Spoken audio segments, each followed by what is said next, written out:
See, I have a very small question. Actually, I have some other business also.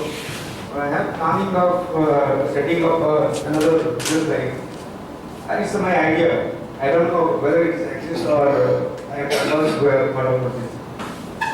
Many times, like we, when we go to the doctors, they ask certain questions like what's the past medical history and what are the drugs we have taken earlier. So I want to make a kind of apps where a patient can record their medicine history, their BP records, their weight, and other things, so that they can easily access anywhere. Even their doctors, they can use apps like this is my record. So I want to do this business with the apps kind of thing, and I really don't know whether this is fruitful or not. So I just want to see my case. No, I think I would encourage if you've seen any of the products, please do bring back. Hi. So yes, it definitely is a very, very useful thing to do. It is already being done. In the Indian context, with a slight modification, actually, there is a team from MIT working to make life easier for the Kumbh Mela that's going to happen in Nasik next year. So they have actually come up with something very simple which can record symptoms from patients with the doctor electronically instead of on paper, just so that they can actually monitor the potential spread of any epidemic happening in that really crowded space. You should definitely look up that team, and I think there could be potential for collaborating, take it to the next level, which is what you're doing, is trying to record detailed history. Like I was saying in my speech earlier, people pay for two things, information and convenience, and you're giving them both. So I think it's a fantastic idea. People do need this. And although Kaksha is telling you that there are people in the market doing it, well, clearly you don't know about it, I don't know about it, so there's definitely more scope. So I think what you do, I think you should definitely try and find out more about the team, but on the other side, you should try and develop your app no matter what, like at least not the design part, but what entries you want in it, think about how everybody said, do the groundwork, try and understand what your app is going to be at the end of it. And it is definitely a place where health is something that people are increasingly becoming, they're putting a lot of their wallet into the health space, whether it's to just keep a track of themselves or how to make themselves healthier. So it is definitely a space where people will spend a lot of money, there will be a lot of consolidation in the market. So it is something that you should definitely consider, and how to go about it, maybe Ashu and people here will have a better network in India and they can tell you about it, but it's a great idea. It's almost similar to the way Civil works, right? Well, Civil has a complete data of your financial history. You're trying to create something with medical history. So there are some players who are into this, who have been trying to do this. I remember attending a healthcare conference where this was being discussed. The only concern the people over there was that a lot of doctors do not want to disclose details about the patients. So, it's something that because every doctor has a personal, in India, it's more of a personal relationship between a doctor and so one from that perspective and another from a business perspective, that there are a lot of doctors will not want the data of their patients to go out in the market. So with an app, what happens is it becomes freely available to a lot of people. So that's the only apprehension a lot of doctors have, and that's where possible. So if you can possibly crack that, it's a great idea to be. So one quick input to Robin's Davies contradiction, but I don't think that's going to happen because insurance companies need this kind of data to price your premium anyway. So there's a lot of types who would want this information. I still put my credit card information on an app, but I'm expecting it not to be stolen. So even for my personal record, I would love to keep a history of when I had my surgery, what medicines I took. So even I know, so I can go inform the doctor, even though it's a personal relationship, I want that information myself. I can't keep relying on the doctor to know everything about me. So even if it is a place like a briefcase where I just store my information, I think it's going to be very useful. And you definitely, whenever you have information, you find people who know how to make use of that information. So you definitely have bias. That's my personal feeling. I think it's a very good idea, and yes, irrespective of how many companies may be into this, it's a large opportunity, we can get into it. One important thing that I see here is the interface. Now we're discussing India, which is multilingual, right? So the most important thing for your app or for your product would be to be able to take in data in different languages. You've got to get away from English if you really want to reach out to everybody, make it a mass product. Otherwise, it remains a very urban and urban-centric product. That's one thing I have for you. So predictive healthcare is the next big thing, right? A lot of people are banking on it. जो आप बात कर रहे हैं ये predictive healthcare के आसपास ही आता है, ठीक है? जहाँ पर की mapping शुरू हो जाती है and then doctors, you have all those records for further use and so many other things. Now there are 2 or 3 things that should largely happen. One, there are certain people who are trying it. Okay. Now incidentally, what has happened is that they've sort of chosen to pursue the harder path. Okay, where they're image scanning and so many other things. That's the element that they're doing. Done in a simplified way, this makes a lot of sense, right? And there's a huge market. There's no doubt about that. I think today we talk about demographic different. 5-6 years down the line, it's actually going to turn into a liability and a huge one, right? And this is when the space is going to become so much more exciting, right? One of the things that you have to be careful about is the distribution in this business, right? Distribution, अगर आप ऐसे app करना चाहते हैं तो उसमें कुछ ही points हैं. So my friend mentioned about a general insurance company. Now, how many general insurance companies do you have, right? So people who have that lead have that advantage, right? Have certain amount of credibility going for them, right? Where they say that we're doing these many number of records, or this is the kind of types that we have on hospitals and certain other things, right? आपके पास वो चीज़ नहीं है. My suggestion to you is do it in a very, very simplified sort of way, right?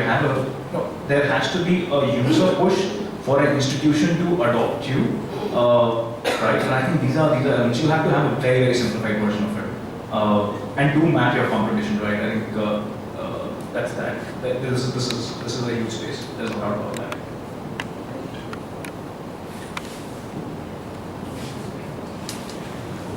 Hello, good afternoon. My name is Ravindra Agarwal, and thank you all for the wonderful session. I had a very generic question. It was like in India we are seeing a lot of accelerator programs coming up. So how do we determine that it is the right time to be a part of such accelerator or incubator program? And what are the things that we should consider before becoming a part of such program? Thank you. So see, typically what I believe, and I can tell you about that, right? I believe there are some companies which are very, very early stage companies that I work with, right? I very sincerely believe that my companies will be able to communicate better once we have an MVP going, a minimum viable product going, right? Where we at least have the first sample set of customers who are using that application, okay? Because then we'll have a lot more data to talk about, right? To extrapolate and so many other things. I find that to be a better way. But then, as you said, accelerators accept applications across. So even a paper plan for a lot of accelerators, works, right? So there is no right or wrong time. I think what you need is, while you're approaching, if your team is set, you're really clear, you've spoken with a couple of people, you've really, your first couple of months, possibly a year and a half, you sort of map that, right? Your acquisition strategy, how you want to manage your finances, who's your audience, and these are large aspects, right, that are very critical. You should have mapped all of that. That granularity is very important, and I think most of us in early stage investing, look at that, right? We look at, so it's not, that plan will change, right, through the course. I mean, this is a very, very fluid period that, most of these businesses are in, right? You typically set your ways when you are close to a Series A and other things, right? But what is important is, so we look at, your thought process on that piece of paper, and that's largely, how it works. So again, look at the team, try and understand the dynamics around your business as much as you can. That is the most important.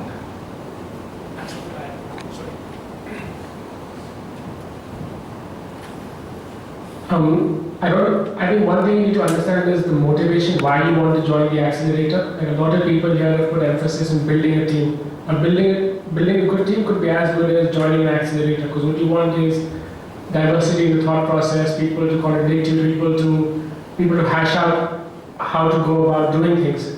So I think before you approach an accelerator, a lot of people have noticed, and I've been in the academic industry for a while now, a lot of people used to join accelerators because they wanted access to funders. Now there are other ways of going about it, and Shruti mentioned it, and I don't know about the funding stage of other people, but clearly there's a lot of other avenues that you can explore to get funding.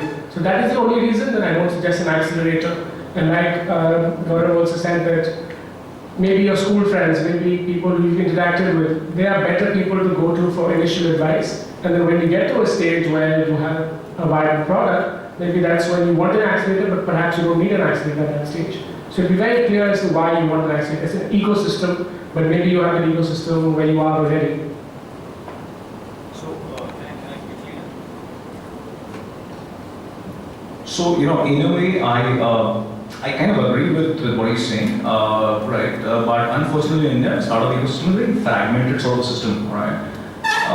Not a lot of people who would typically be of immediate sort of, you reach out to your friends and family, will have, they'll have certain biases, right? And those are not negative biases, these are biases which largely are emotional in nature, where they don't want you to sort of take a plunge into doing things which will take time, right?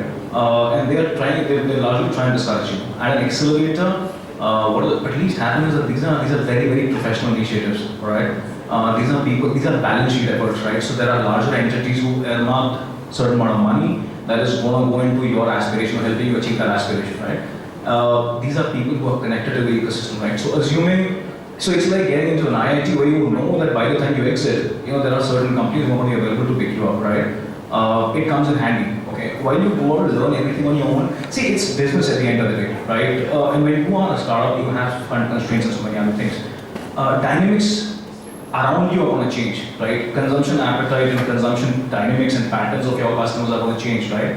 Now you want to piggyback somebody who can, bring you to a point where you reach your customer fastest, okay? So, and even when you're talking to looking at an accelerator, right? There are multiple factors that you can look at, right? Basis what you do. Most accelerators have, batches, right? And they typically run between 2 and 3 batches in a year, right? Just look at the batch profile that they've had, you will get a sense. Try and connect with the founders of those companies who passed out. I know of accelerators who have a hit ratio of almost 60% plus, right? Where companies who've passed out in about 3 months, 60% of those companies have raised the next round of funding. Now, if you go out to raise funding independently, it's a huge task, right? Mapping everybody, approaching it, and while you're managing your business, it's so much more difficult, right? आप कोई पूरा resource चाहिए होता है कि जो आपको सिर्फ ये वाला काम कर रहा होता है, ठीक है? So my suggestion to you is do apply for accelerators, do interact with these teams. These are smart guys. They understand the system. They are seeing too many companies. They know the kind of competition that you're going to have. There is a lot of relevant insight. I was heading off in the operations and East India operations and Indian, but I had the opportunity of looking at, great number of plans, right? There is a lot of intelligence I can tell you out there, right? So it's always good to be talking to people, being out there in the ecosystem, making friends out of them, right? These are people who understand the problems and the pain that you're going through. They are available, right? And they would love to partner with you in any way they can.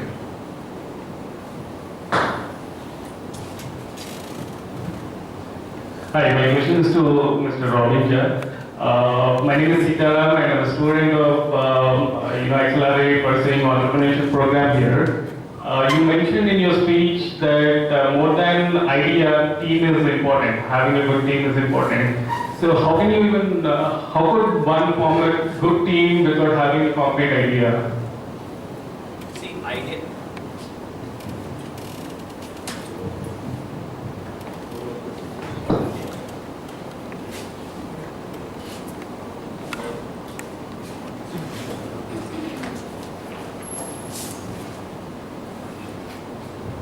Hello.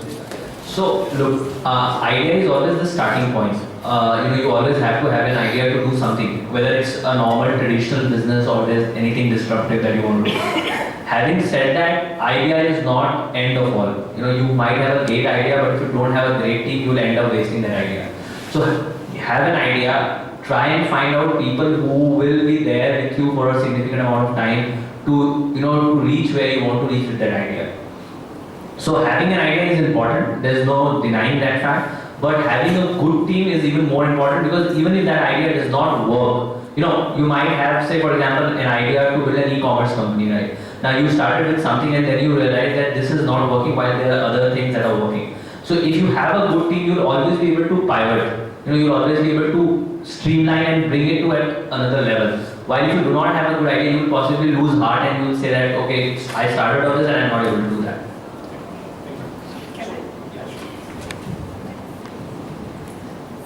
Hi. Okay, so I know somebody very recently. I think, the idea of the team kind of go hand in hand. It's very important to keep that in mind, right? So I know somebody very recently. He's come up with a fantastic concept in the exercise and the health regime, space.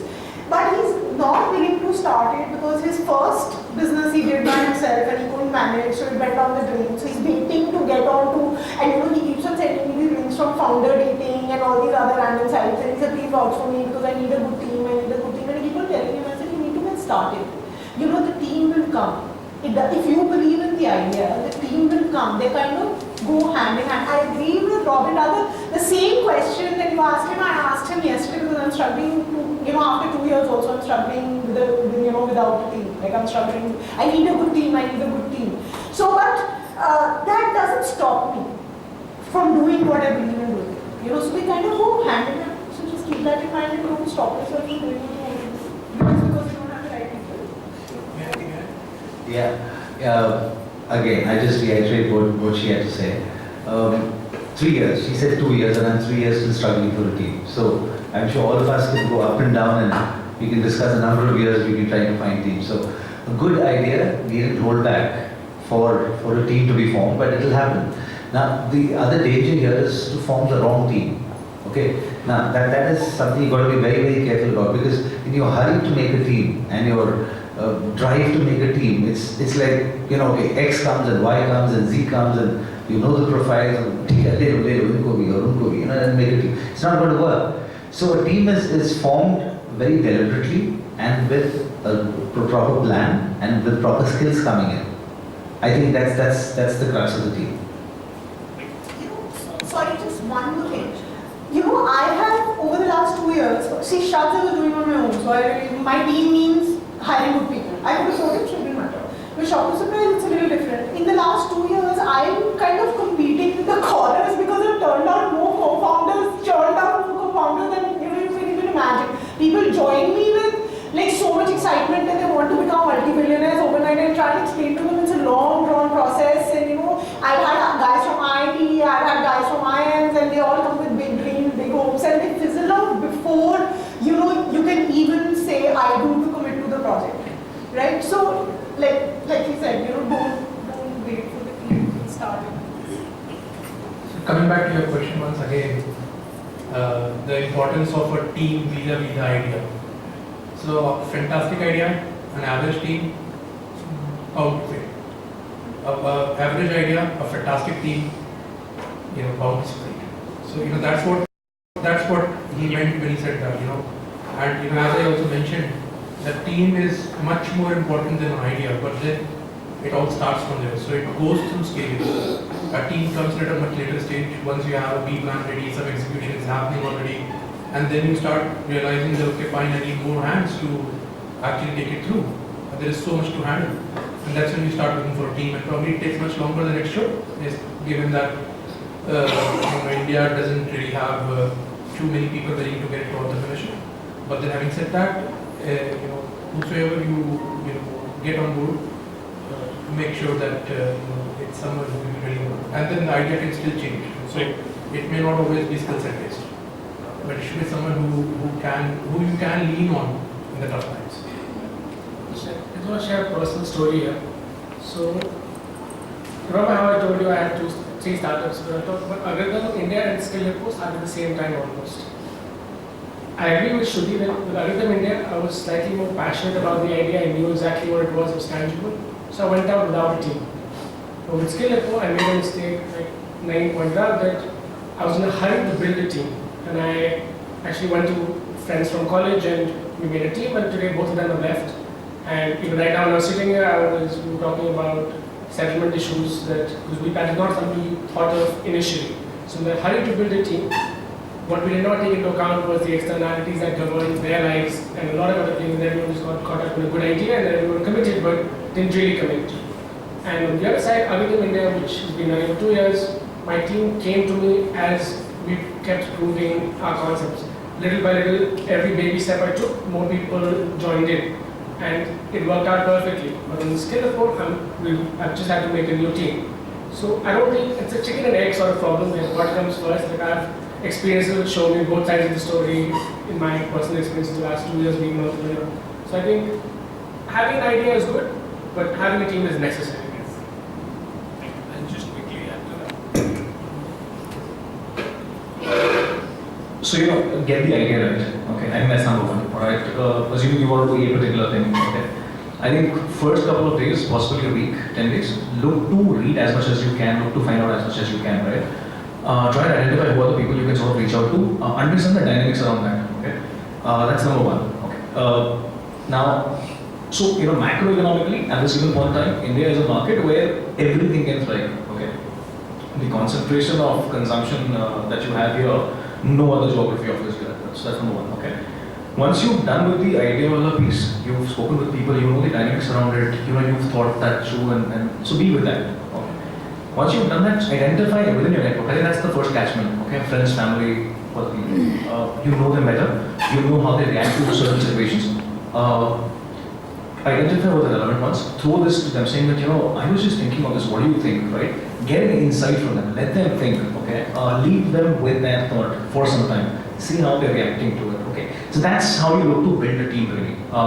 Family doesn't happen, friends doesn't happen, then you possibly reach out to your professional networks and stuff like that. Even that doesn't happen, then you reach out to certain guys who are plugged into the industry in a certain way. I need this or I need that.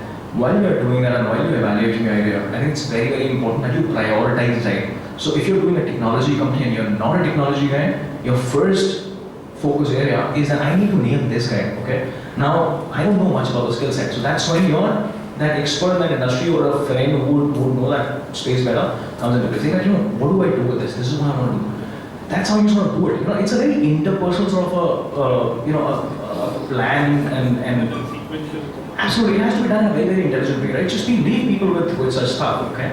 Gaurav had mentioned that, right? Nobody takes up an idea. I mean, eventually it boils down to execution. I can tell you about Teapot, right? We built a team from scratch. So Robin started, there were 3 chartered accountants who started, right?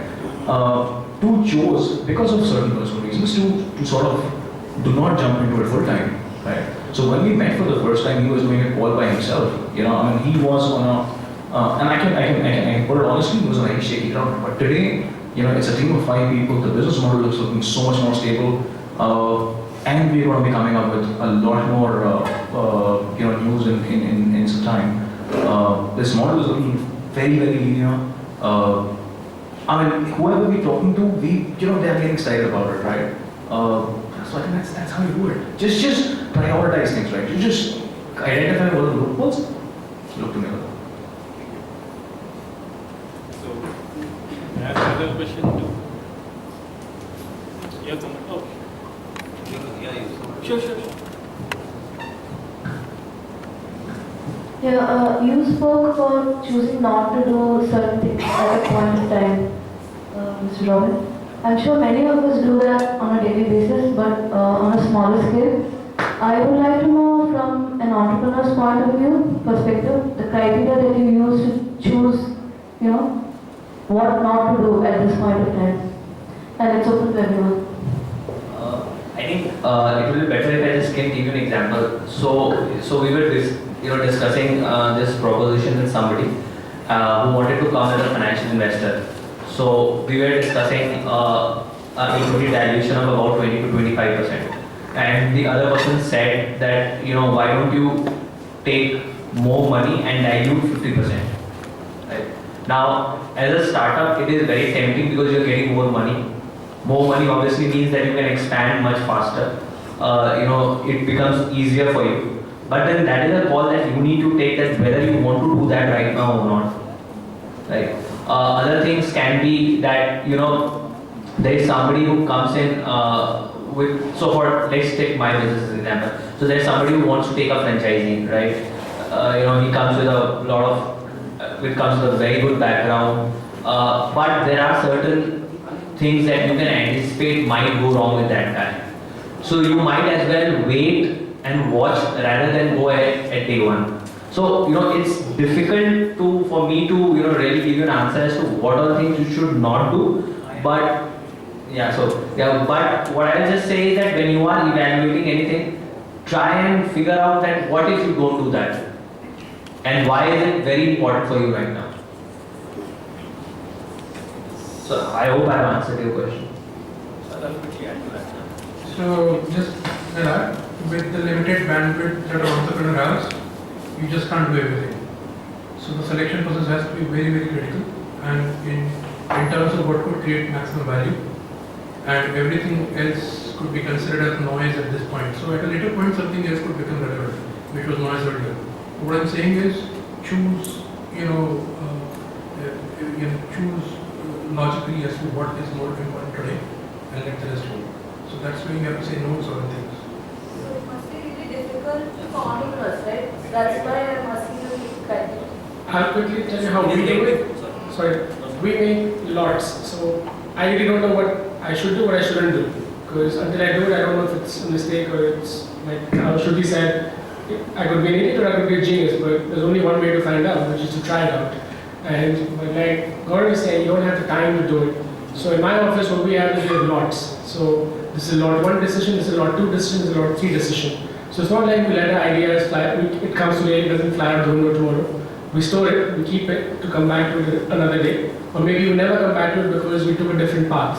But I think someone's already said this before, Naeem's also pointed this out, that I think it's important to prioritize. And when most of these guys mean you should know what not to do, is that you should know what your core product is and how much you want to wear away from that. So if you understand your core product, you know that this is what you want to prove first before you pilot, before you pivot, or whatever you want to do. So if you stay true to your core, then you sort of have an idea of what things I don't want to do. So maybe Robin didn't want to set up a franchise that time because he wanted to prove it to many other people, and then franchises would come to him automatically. So I'm not saying it's a business decision, but I think you have to be true to your product. And that's when you realize what you shouldn't do. And with more than one team members, it becomes a little bit more easier because while I come from a background, I have my own set of experiences. There are others who come with their own set of experiences. So it's always better to speak to them and get their view and then take it to them. I think it's very simple, right? So Gaurav is covered it, right? And not that many words. I think across any business, and when you are in early stage, it's capex, right? Capital expenditure which you want to make it doing any particular activity, right? My clear-cut mandate across any of the businesses is that we cannot have a 6-month payoff period or a 1-year payoff period and stuff like that, right? Whatever we do today, either we do it free of cost, or if we are looking to spend money, it has to start performing, or it has to start, we need to see inflows, revenue numbers adding up, and that has to happen within 3 to 4 weeks. That's how at least we operate, that's how we optimize. I'm not going to get into specifics because, possibly we will not be able to take our answer, but that's something which is very, very important. We do that day in, day out. We choose to do a lot of things, we choose not to do so many more things. Just one line, stay away from ops. Okay, if you're an entrepreneur, like I was just talking about, the romanticism and the relevance otherwise of entrepreneurship. We tend to get involved in everything, including getting the chai from the canteen, right? Got to stay away from that. And then you've got to ensure that ops are handed out, and you've got clear controls over ops, there's proper reporting, and you have a complete hold over it, so that you have time for strategy and to take a business somewhere. Simple. That's what a senior entrepreneur tells you. I just can't afford it that.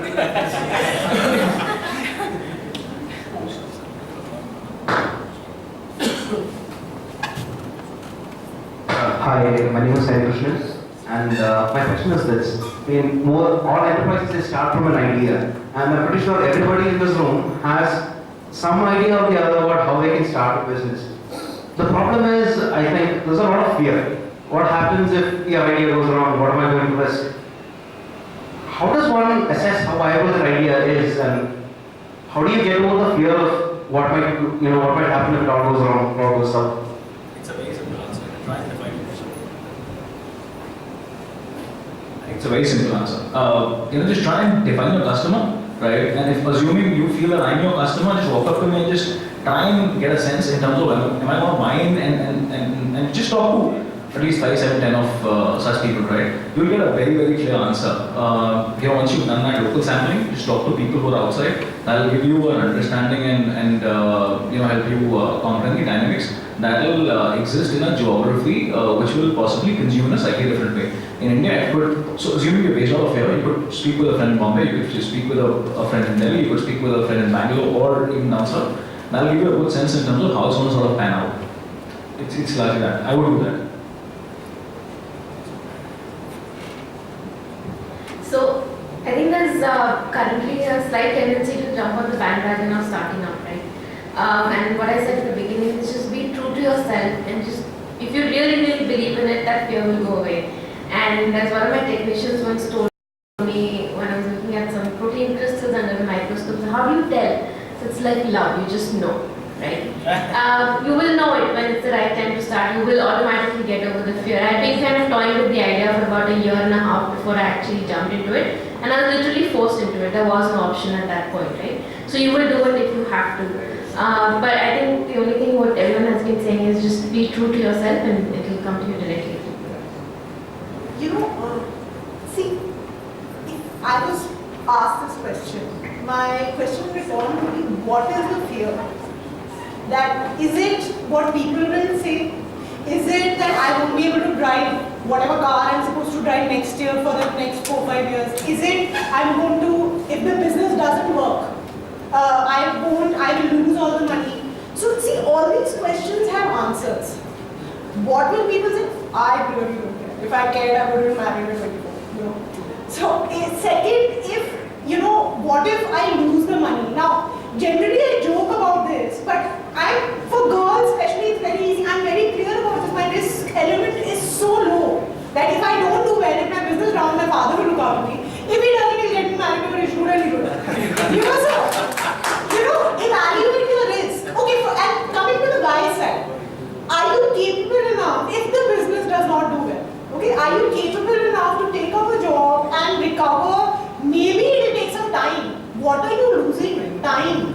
And if you're not willing to risk time, then don't start a company. Because that is something that you really can't trade. Like, what did I lose? I lose 2 years of my life. I'm going to, with all the medical advancements, I'm going to live to be like some 110 years. What is 2 years of life? That's how you evaluate fears. And once you evaluate them, you're good to go. I totally agree with Shruti, and I think we have an exalted sense of fear, especially in the Indian student community. And I do this a lot, I speak at a lot of these IIMs also, and at Bangalore I had this opportunity where I got a little agitated, so I threw the question back at them. I'm like, how much fees did you guys pay to come to Bangalore? They said something like 18 lakhs. I'm like, what is the average salary? Leave out the few outliers both sides. So this average salary is about 10 to 12 lakhs. So you earn a salary of 12 lakhs, 25% you have to pay as tax. So 3 lakhs is gone out the window, 9 lakhs. No matter where you stay, what city, you spend at least 20,000-30,000 rupees a month. You have to take a house on rent, you have to get your cable, you have to get your mobile. So another 3.5 lakhs is gone out the window. So you're left with what? 3 lakhs more? Or 4 lakhs more. So 4 lakhs over, it takes you 5 years to pay off the amount you spend to get that education in the beginning, because that money has a cost of capital, right? So if you're willing to do that, why don't you, I say this to a lot of parents also, why don't you just give the 20 lakhs to the kid? They'll end up starting something better than going to B-school, because currently I'm totally against the concept of business, the way business schools are in India today, but that is a different debate. But my point is that, like Shruti said, you're not really risking capital, and I mentioned this in my speech that all of you guys are so well educated, so well qualified, that you have a very strong cushion to fall back on, and your cushion is someone's dream as it is. A lot of people would want to come here and be educated and get a job. You already have that. So all you have to suck up is your ego. That okay, I won't be a vice president at the age of 27, I'll be vice president at the age of 32. Because 5 years I gave to my startup. That is the only thing that will matter. So it's only time that you're really risking. I think people need to assess what that risk is very tangibly. You need to sit down with a piece of paper and write it down. Because we have a habit in India of being very emotional. And we'll get carried away by risk bahut hai. And like she said, mummy kya bolegi, papa kya bolenge. And this happened to me. When I went to Colombia, I didn't want to go to Colombia. I wanted to buy a 4,000 pound ticket around the world, 80 cities. That's what I wanted to do. But शादी में लोग क्या बोलेंगे? They'll be like, अच्छा बेटा fire हो गया होगा, economy खराब है. तो अगर funding नहीं थी मैं नहीं चाहता पढ़ने. But funding थी, I had to go to Colombia because it was a justifiable reason for my parents and for everybody in society to understand that this is what Akshay is doing. But all I was trying to do was come up with an idea to start my own thing. But that I was afforded that because I was funded. But that is not the right way of doing it. And I know I made a mistake. I think I learned something, so I'm fine. But the idea is that you really need to put down your risks on paper and understand that you're actually not risking very much. Also, just to add, I was talking to some students who were interested in the education space a little while earlier. One of the ways of mitigating your risks and trying to understand your customer and your space is, maybe to just take a year or two to work for someone else in that space, so you can actually spend the time on someone else's cost and understand your customer a lot better. It just boils down to one thing, okay? And the risk element is our Indian mindset, the Indian middle class mindset, okay? Especially for people coming from backgrounds where their parents have also been in service. So the whole idea is, go study and we put you at the best B school or the best technology college. The least we expect you to do is to come back with a salary of 1 lakh per month. You go back home and you say, I'm going to be absolutely a pauper for the next 4 years, okay, because I'm going to sit in the garage and think of an idea and put it together. That's when they think you've lost it. So that's what you need to fight.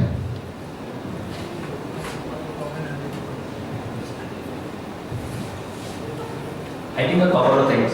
One is that, while you are investing time, amount of learning and the amount of experience that you will get, even if your idea or if your startup does not succeed, will be 10 times of what you could have got anywhere else.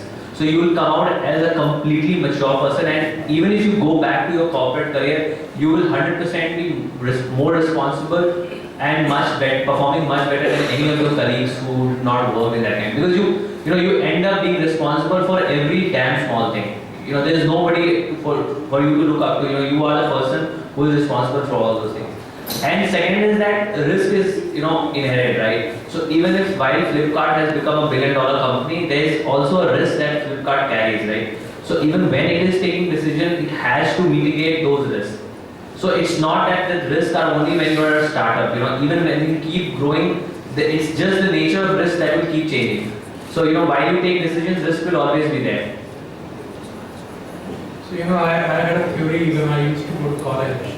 There are two kinds of fear, a good fear and a bad fear. So typically when I'm prepared for an exam, I used to get this nervousness, tinkling, that's a good fear that I used to have. And it always used to indicate to me that tomorrow the exam is going to be, pretty good. So you need to understand your fears, It's a lot of this, what we're talking about is also about your own gut and intuition. So if from inside you get this feeling, okay, this is something like a good fear and I might get a lot from doing something like this, and then obviously entrepreneurship is not for risk averse. So if you can take a decision on a flip of a coin, welcome on board. That's what it is. So I add one more thing. I don't think any of you guys have the fear of failure, because otherwise you wouldn't have sat for the method exams. And the fact that a lot of you guys I've spoken to have taken gap years and then sat again, you already have overcome the fear of failure. So it's not the fear of failure that is preventing a lot of entrepreneurs from starting out. It is the other risks which we are sort of not putting down on paper and thinking about it. So yeah, that's another thing. I was telling somebody when I was talking to one of the students here, I was telling him, there's a very famous saying which states that I will do today what others don't, so that I could do tomorrow what others can't, right? So, which is, I live by these two lines. Every time I get discouraged, I remind myself of these two. So all other fears that then come, when I'm discouraged or things are not working out as I planned, these are the only two lines that keep me going. So, and I think it's very relevant to somebody who wants to start a business, right? So all your fears technically get taken care of in these two things. It's very nice.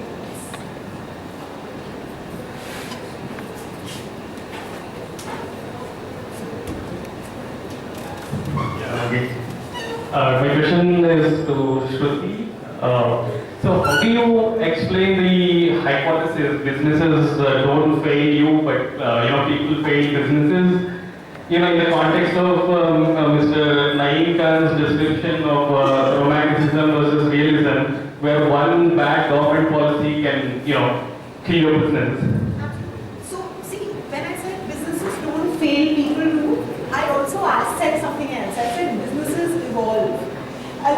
Robin said this, Gaurav said this, Akshay mentioned, everybody saying the same thing, who started their own company, that the ideas evolve over a period of time. So every time you hit a road bump, you're not to say, oh my God, this is not working out, what have I done, I made the biggest mistake of my life, I'm going to die. No, you're supposed to say, okay, let me find a solution to what I'm supposed to do next. Because I believe in what I'm doing, or I believe in what I'm trying to achieve.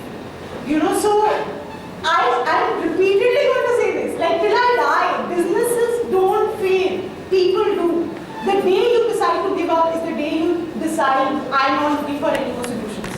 This is it. And that's when the business goes wrong. It evolves. Your business evolves. It doesn't stay as to how you started. And it keeps on evolving to newer levels, newer stages. It evolves into something really beautiful. Like Gaurav covered this point really beautifully. That startups turn into companies eventually with a lot of iteration during the process. And they turn into companies because they refuse to give up during that process. So I hope that answers that. Now I'll just go back to what she was saying and what I had said earlier. Realism is a reality check on your business all the time. It needn't be an impediment, or it needn't be a hurdle, or it needn't be a full stop. Okay. What I meant by realism is your ability to keep a check and control over what is happening in the external environment of the business. The internal environment, you have everything under control. But what's happening outside? What's the market reality? What's happening with competition? What are the government policies? This is where you need to be well informed, think and plan well in advance, so that you're able to walk across it or circumvent it. You don't need to give up. I mean, it's not where you give up because the government policy has changed. There are ways out. I mean, that's why a business will take another route to reach the same destination, right? Okay, so let's talk about government policies. Okay, let me give you an example. Read Narayan Murthy's life. He started somewhere in the early 80s. He waited till 91 till government policies changed, and that's when Infosys came to be. And from 91, he became Narayan Murthy, the overnight success. And he says it openly. It took me 25 years to become an overnight success. And he's right. So he didn't let the policy stop him, right? Because he believed in what he was doing so strongly. Even Sanjay Bikhchandani, Naukri.com, same story. They started off in 93, they waited till 96, the internet boom came in, and that's when Naukri came to life. I love that man, I know him personally, and I really admire him, and and he patiently waited. But it's not that he didn't do anything till then. They kept on, they started off with a different model, and then they headhunting firm, then they evolved, and then they evolved further, and then Naukri came about. And then there was no stopping. So, I'll just add one thing. So, regarding government intervention or geopolitical situations, there's a company called Dabur. I believe everyone would have heard of it. Dabur, right? Dabur, Chyawanprash company. They're a pretty big organization on the Pune FMCG market. Daburs were headquartered in Kolkata till about mid-70s. There was a communist movement which happened in Kolkata, because of which a lot of factories were burned down and almost all of their wealth and inheritance were destroyed at that point of time, industries. And Daburs were present only in Kolkata at that point of time, but then what they did, they moved to a different location, restarted building their organization, and look at what they are. So what I'm trying to say over here is that hurdles and problems are bound to happen, and that's what I said. When you're driving, you will see the whole world coming towards you, and you have to steer past that. And that's what it is all about. That's what a startup is all about. How well you navigate through. Just one more example. So, everybody would have heard about Micromax, right? So they are by far the biggest mobile retailer, handset seller in India. And they are number 2 just after Samsung. And reports were that they're going to be. So do you know how Micromax started? They were actually dealers. Anybody has any idea? So they used to make the booth for Airtel, so the landline based phones.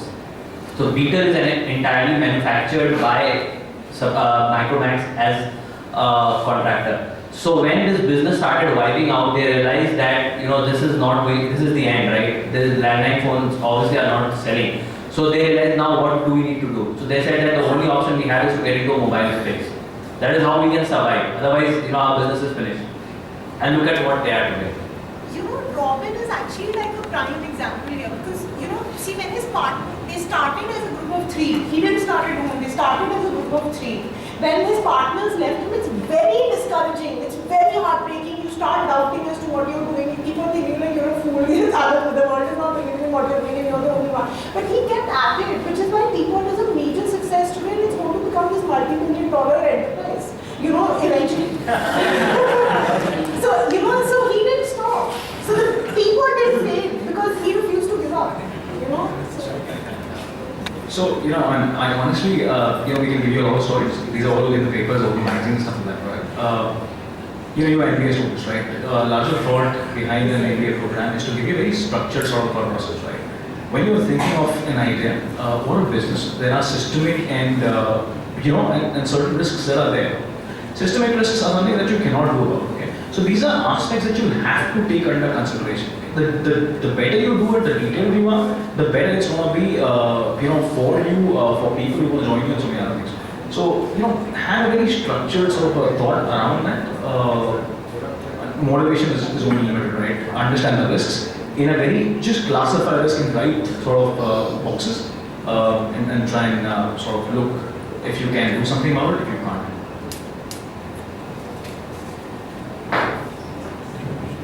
Good afternoon, everyone. Can that be the last question? Sorry.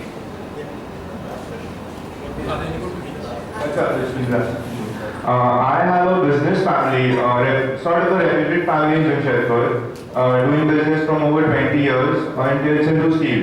Now that whenever I think of starting something, it's generally small. Now I have an idea of starting a fast food joint in Jamshedpur which might serve all the schools or maybe even XLRI or anywhere outside the institutions. So whenever I discuss this idea with a friend, for example, this person I'm discussing, he'll say, यार ये business तू करेगा, सोच तेरे parents का नाम क्या खराब होगा कि यार steel business कर रहे हैं कहाँ तो वो burger का ठेला लगा रहा है. So how do I go over that thinking? Because it shakes my confidence as well. When I think of an idea overnight कि हाँ I'll sell burger, I'll pizza, and next morning when I discuss it with few people, the idea changes. And here again you guys mentioned you guys mentioned you need to have a team. With the idea you need to have a team as well. So the moment I think of a team, I discuss it with 20 people, all are giving a bad review. So this idea has gone to the bin now. So what do I do with that? So I think Ashu will answer that question, but I'm just going to give you one a small example. Since 2008 till 2012, the number of times, if I had a penny for every time I heard somebody say, ISB जाके food बेच रही है, क्या फायदा?